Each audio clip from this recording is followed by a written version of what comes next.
সাইয়েদানা ইসমাঈল, ওনাকে রেখে হাজার দৌড়াদৌড়ি শুরু করলেন সাফা থেকে মারওয়া, মারওয়া থেকে সাফা।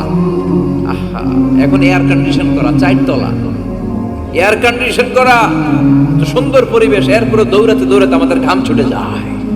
না জানি সাইয়েদাতুনা হাজার কি কষ্ট করে সেখানে দৌড়াদৌড়ি করেছিলেন, না জানি ওনার কি কষ্ট পোহাতে হয়েছিল। উনি সাফা থেকে মারওয়া একবার, মারওয়া থেকে সাফা একবার 7টা চক্কর দিলেন। এই 7টা চক্কর, এই দৌড়াদৌড়িটা আল্লাহর কাছে এত ভালো লেগেছে, কিয়ামত পর্যন্ত সব হাজীদের জন্য এই জায়গায় দৌড়াদৌড়ি করাটা আল্লাহ ওয়াজিব করে দিয়েছে। এটা না করলে আপনার হজই হবে না, এখানে দৌড়াদৌড়ি করা ওয়াজিব। দেখেন ওনার ওয়াইফের কাজ কত বরকতময়, উনি দৌড়াদৌড়ি করছেন, এখন আমাদের হজে যে দৌড়াদৌড়ি করা লাগে।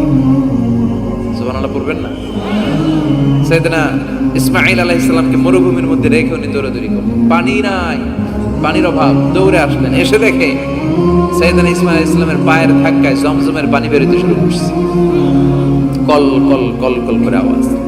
সাইয়েদনা ইব্রাহিম, ইসমাঈল, হাজার এরা আরবি ভাষা জানতেন না, এরা সুরিয়ানি ভাষার মানুষ ছিলেন। কোন ভাষা? সুরিয়ানি ভাষা।